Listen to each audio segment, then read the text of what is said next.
देखो बच्चों, जो अर्धवार्षिक परीक्षा है, जो पेपर हुआ है गणित का, मैं कक्षा 10 का, तो मैं इसको आपको हल करा रहा हूँ ताकि आपने जो भी गलतियाँ की होंगी अपनी कॉपी में, ताकि आप उसको सुधार सको, आपने कहाँ गलती करी है इसलिए। और ये बहुत काम की चीज़ है।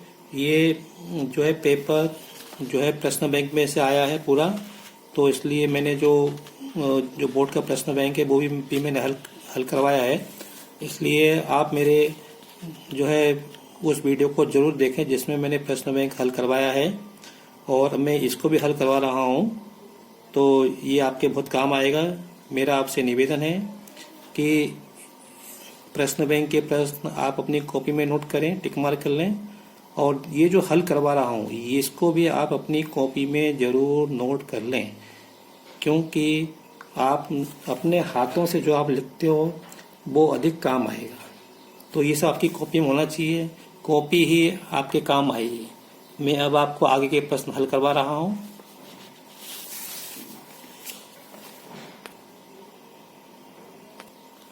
देखो बच्चों, ये प्रश्न है x वर्ग माइनस 2x माइनस 8 के शून्य होंगे।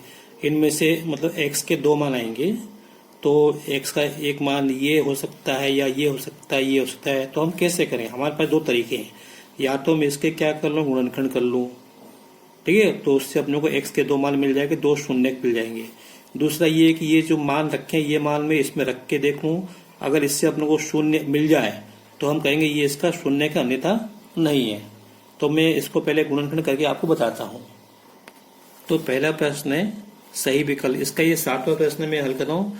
तो ये आपको बहुपद दिया x वर्ग माइनस 2x माइनस 8, इसके हमको शून्य बताना है। तो हम क्या करेंगे, हम इसके करेंगे गुणनखंड। तो इसके 8 के गुणनखंड क्या होंगे, 1 गुणा 8 और 2 गुणा 4 है ना। तो इसको माइनस है, तो इसका मतलब जो शून्य होंगे वो हम घटाएंगे, इसके जो गुणनखंड होंगे उनको अपन घटाएंगे। तो देखो x वर्ग माइनस, इसको जाएगा, देखो 8 को लिखेंगे 1 गुणा 8 लिख सकते हैं और 2 गुणा 4। तो यहाँ से जोड़ने से काम नहीं चलेगा, यहाँ माइनस है तो घटाना ही पड़ेगा। 8 में से गया तो 7, ये काम का नहीं है। 4 में से 2 गए 2, तो इस 2x को क्या लिखेंगे, 4x माइनस 2x। तो इसको कोष्टक में लिखो, 4x माइनस 2x माइनस 8। यहाँ से कोष्टक खोल देंगे तो ये आएगा माइनस प्लस 2x और माइनस 8। तो यहाँ से मिलेगा हमको x बराबर x माइनस 4 प्लस यहाँ से मिलेगा 2 मिलेगा, तो x माइनस 4। देखो भाई, अगर हम परीक्षा में ऐसे करेंगे तो सुबह से शाम हो जाएगी ना, तो हमारा इसमें बहुत टाइम जाएगा। आप ये समझ लो कि आपको आधे घंटे में 30 प्रश्न करने हैं और उसमें आपको गोले भी काले करने हैं। तो अगर हम ऐसे करेंगे तो हम पागल हो जाएंगे ना। आपका 30 मिनट में आप पूरा पेपर जो 30 प्रश्न वो हल नहीं कर पाओगे। चलो, ये हो गया x माइनस, इसमें कॉमन ले लिया, वो तो मैं आपको समझाने के लिए बता रहा हूँ कैसे करना है। तो यहाँ से हमको दो गुणनखंड होंगे, तो यहाँ से मिलेगा x का मान 4 और x का मान -2। तो आप 4 और -2, 4 और -2 इसमें कौन सा होगा, ये वाला सही होगा, ये वाला दूसरा सही होगा। अगर आप ये x के स्थान पे 2 रखोगे है ना, और तो 2 से और -4 रखोगे तो इससे ये शून्य नहीं होगा। ऐसे अगर आप ये मान रखोगे तो इससे भी शून्य नहीं होगा, इससे भी शून्य नहीं होगा, इससे शून्य जाएगा। आप चाहो तो रख के देख लो, मैं आपको बता दूं। x के समय 4 रखो, देखो 4 का हो गया 16 और 16 में से 8 गए 8, फिर यहाँ पे 4 दूनी 8, तो ये प्लस के 8 माइनस के 8, तो ये कट जाएगा तो 0 आएगा। -2 रखोगे तो प्लस के 4 और x का मान -2 रखोगे तो माइनस प्लस 2 है ना, प्लस के 4 हो जाएंगे, 4 4 8 और माइनस के 8, तो ये कट जाएंगे, तो ये सही है। अब इसके बाद देखो ये वाला जो प्रश्न x माइनस वाई बराबर 2 x प्लस वाई बराबर 4 का हल होगा, मतलब x होगा। फिर वही तरीका जो हमने ये मान इसमें रख के देखो क्या ये इससे मिल जाएगा। जैसे हमने x के समय 3 रखा, y के समय 5 रखा, समझो ना। तो 3 माइनस 5 क्या आएगा, -2। यहाँ +2 है तो ये तो हल हो ही नहीं सकता। अब इसको रख के देखते हैं, 5 माइनस 2, तो 5 में 2 गए 3, तो ये भी हल नहीं वाला क्योंकि यहाँ पे 2 है।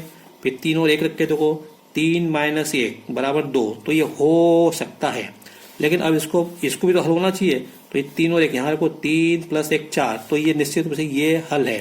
अगर हम इसको रखेंगे तो ये भी इसका हल नहीं होगा। और दूसरा ये है कि हम इसको हल करके देख लें, तो मैं हल करके बता रहा हूँ आपको। तो मैं हल करके बता रहा हूँ। तो यहाँ से ये वाई इनको जोड़ेंगे तो वाई से वाई कट जाएगा, तो आएगा 2x बराबर 6 आएगा। तो यहाँ से आएगा 6/2 तो 3 आएगा। x का मान 3 आ गया। तो देखो x का मान या तो ये हो सकता है या ये हो सकता है। अब y का मान निकालता हूँ। तो x का मान 3 चाहे यहाँ पे रखो चाहे ना रखो, तो मैं इसमें रख रहा हूँ। तो 3 माइनस वाई बराबर 2, तो माइनस वाई बराबर 2 माइनस 3 बराबर -1। तो माइनस से माइनस पड़ेगा तो वाई बराबर 1। तो देख लो आप यहाँ पे 3 और 1 ये अपने को मिल रहा है, तो अपन ऐसे भी कर सकते हैं। फिर उसके बाद यह नवा प्रश्न है, इसकी विभक्ति कर का मान क्या होगा। देखो वैसे अगर आपने किया होगा तो आपको ध्यान होना चाहिए कि ये क्या है, पूर्ण वर्ग। ये क्या है, पूर्ण वर्ग है, x माइनस 2 का पूर्ण वर्ग है।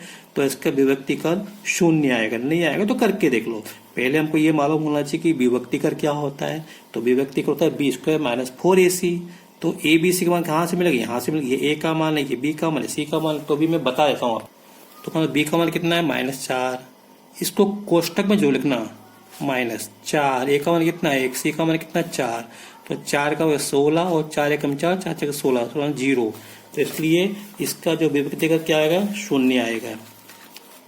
ये 0 आएगा, ठीक है। अब यहाँ पे देखो अगला प्रश्न है। यहाँ पे किसी एपी में डी का मान -4, एन का मान 7 और ए एन बराबर 4, तो ए का मान, इसमें क्या है कि अक्षर बहुत बारीक दिए हैं। जैसे माइनस क्या है, कई बार अपने को दिखता नहीं, तो माइनस है ना। तो डी का मान -8, एन का मान 7, ए एन बराबर 4। तो अब प्रश्न है कि अपना कौन सा सूत्र लगाएंगे, है ना। तो अपने योग का सूत्र लगाएंगे। तो अपने को एन व पद दिया है, क्या है, ए एन दिया है, ए समझ आ रहा है, ए एन दिया, तो अपने एन व पद लगाएंगे। तो देखो यहाँ पे क्या करेंगे, यहाँ पे तो ए एन बराबर a plus n minus 1 into d. तो एन कितना दिया हमको 4, ए तो निकालना है, और कहते हैं एन का मान 7, 7 में से 6, और डी का मान कितना दिया -4। देखो माइनस में दिया है डी, तो 4 और 6 चौक 24 माइनस के, इधर आएंगे तो प्लस के हो जाएंगे। इधर बचेगा ए, तो ए बराबर कितना हो गया 28 हो गया। तो इसमें क्या आएगा, देखो ये वाला आएगा, ए का मान 28। ठीक है बच्चों। अब देखो ये दिया अपने को, ये ए और बी पूर्णांक है। ए का मान पी क्यू स्क्वायर, बी का मान पी क्यूब है। तो ए और बी का एचसीएफ मतलब सीधा सीधा मतलब ये है पी क्यूब वर्ग और पी क्यूब का एचसीएफ क्या होगा। अब एचसीएफ तो मालूम है कि अपने को जो इन दोनों में कॉमन आए, बताया तो हमें करके। देखो हम इसके कर लेंगे गुणनखंड। तो इसके गुणनखंड क्या आएंगे, पी गुना क्यू गुना क्यू। क्यों है, क्योंकि पी 3 बार तो 3 बार लिखेंगे, क्यू 2 बार, क्यू पे खाता 2 है तो 2 बार लिखेंगे। ऐसे यहाँ पे पी कितने बार, 1 बार, गुना क्यू कितने बार, 3 बार, क्यू गुना क्यू। अब आप सोच रहे हो मैंने ऐसे क्यों लिखा, कि अपना प्रयास होना चाहिए कि वो एक के नीचे करना चाहिए। तो अब इन दोनों में से क्या आ रहा है कॉमन, एक तो ये आ रहा है कॉमन, एक ये आ रहा है कॉमन, एक ये आ रहा है कॉमन। तो पी गुना क्यू वर्ग, क्यू, चलो क्यू गुना क्यू, तो पी गुना क्यू वर्ग, ये हमारा एचसीएफ होगा। ऐसे वैसे निकालते हैं, एचसीएफ होगा। तो इसमें क्या होगा, यहाँ पे ये पी क्यू वर्ग, ये आंसर होगा। फिर देखो इसमें एक दिया है अल्फा बीटा इसके शून्यक हैं। तो एक्स वर्ग माइनस 4x प्लस 1 के शून्यक है, तब alpha plus beta minus alpha beta का मान क्या होता है। देखो अल्फा प्लस बीटा का मतलब है शून्यकों का योग, और अल्फा बीटा का मतलब क्या है, शून्यकों का गुणा। तो हमको मालूम है शून्यकों का योग क्या होता है, -b/a। शून्यकों का गुणा क्या होता है, c/a। तो ये योग हम यहाँ से निकाल सकते हैं, गुणा भी निकाल सकते हैं। देखो कैसे, तो देखो ये अपने को बहुपद दिया है। तो a का मान कितना को 1, b का मान -4, c का मान 1, a का मान 1 और b का मान -4 और c का मान 1। तो अल्फा प्लस बीटा मतलब शून्यकों का योग क्या होता है, -b/a बराबर, तो माइनस b का मान कितना -4, a का मान कितना 1, तो ये +4 हो जाएगा यहाँ से। फिर अल्फा गुणा बीटा बराबर c/a बराबर c का मान कितना है 1 और a का मान कितना 1, तो 1 हो गया। तो ये हो गया अपने को alpha plus beta minus alpha गुणा बीटा का मान निकालना है। तो ये हो जाएगा अल्फा प्लस बीटा का मान कितना 4 माइनस अल्फा बीटा का मान 1, तो कितना है 3। तो यहाँ पे क्या होगा, इसमें ये 3 आएगा, तो इसका उत्तर 3 होगा।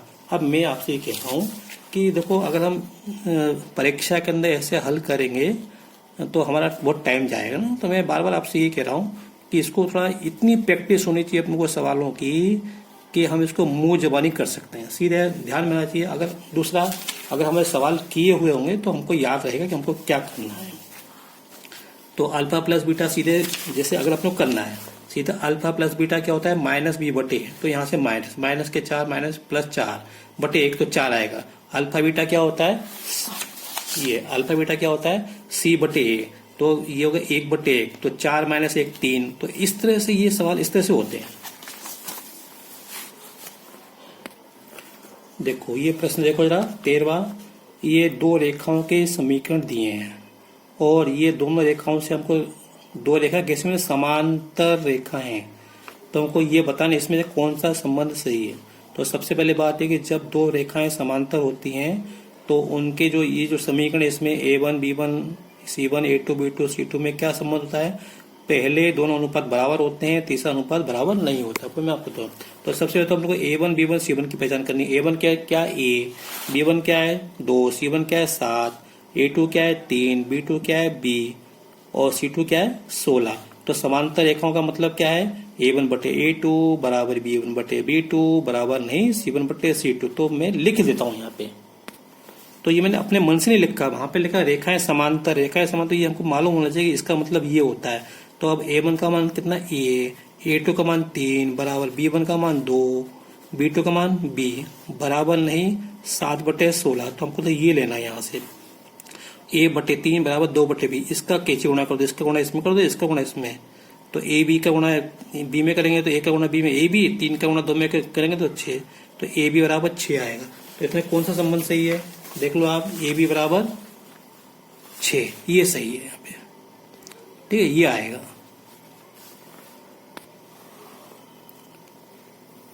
देखो ये प्रश्न 14वां प्रश्न है, समीकरण x माइनस 2 का पूर्ण वर्ग बराबर 0 क्या हल है। देखो अगर मैं इसको हल करूंगा तो क्या मिलेगा मुझे, x वर्ग माइनस 4x प्लस 4 बराबर 0 ये मिलेगा। अब मैंने पीछे भी समझाई है।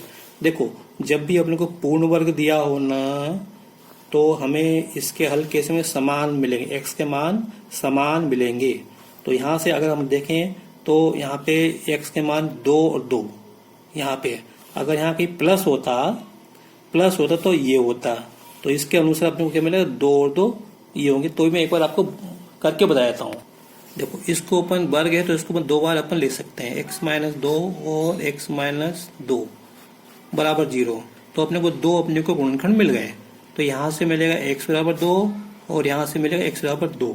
तो इस तरह से इसके हल जो है ये 2 और 2 है ना, समान आए हैं। आगे से ध्यान रखना जब भी पूर्ण वर्ग होगा तो ये अपने को इसके हल कैसे मिलेंगे, समान मिलेंगे।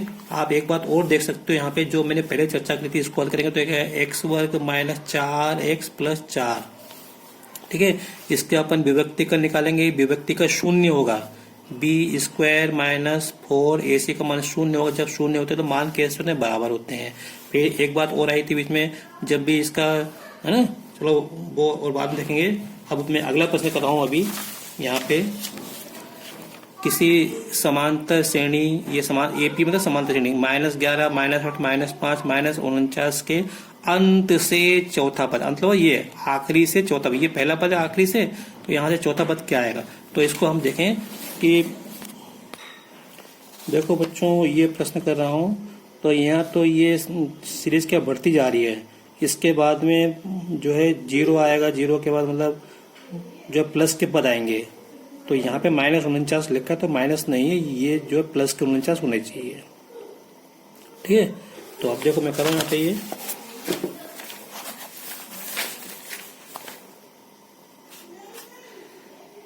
तो ये प्लस का 49, पहले अगर अपन देखें यहाँ से सार्वंतरक क्या होगा, यहाँ से ये अपने को सार्वंतर मिलेगा -8 -11, दूसरे पद में से पहला पद घटाओ तो -8 प्लस के 11, तो ये मिलेगा 3, तो d बराबर क्या मिलेगा 3। तो यहाँ पे 3 जोड़ते जाएंगे अपन तो अगला पद मिलेगा, लेकिन जब हम यहाँ से निकालेंगे पहला पद तो हमको घटाना पड़ेगा। तो 49 में से 3 जाएंगे तो 46, 46 के पहले क्या मिलेगा 43, और 43 के पहले क्या मिलेगा हमको 41 मिलेगा। तो अंत से चौथा पद पहला दूसरा तीसरा चौथा, मैं समझता हूँ ये आसान है अपने को, बजाय अपन जैसे और कुछ करने के जुगाड़ करने के दूसरे करने, ये ज्यादा आसान है। यहाँ से सार्वंतर निकाल लो और फिर यहाँ से घटाते जाओ, ठीक है बच्चों।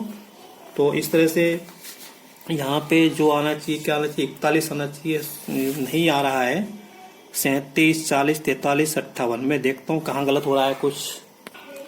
हाँ यही तो कर 43 में से 3 जाएंगे तो 40 बचेंगे, एक थोड़ी बचेंगे, 40 बचेंगे। तो ये जो होगा यहाँ पे ये होगा अंत से, यहाँ से पहला दूसरा तीसरा होता है, ये 40 होगा। ठीक है बच्चों, समझ आ गया होगा। इस वीडियो में इतना ही। बाकी मैं आगे के ये जो है अगले वीडियो में ये सत्य असत्य और रिक्त स्थान और जोड़ियों मैं आपको समझाऊंगा। अभी के लिए इतना ही। अगर आपको मेरा ये वीडियो पसंद आया हो तो इसे लाइक करें, शेयर करें और सब्सक्राइब करें। इसको अपनी जो मैं हल करा रहा हूँ इसको आप अपनी कॉपी में जरूर नोट करते चलें। Thank you.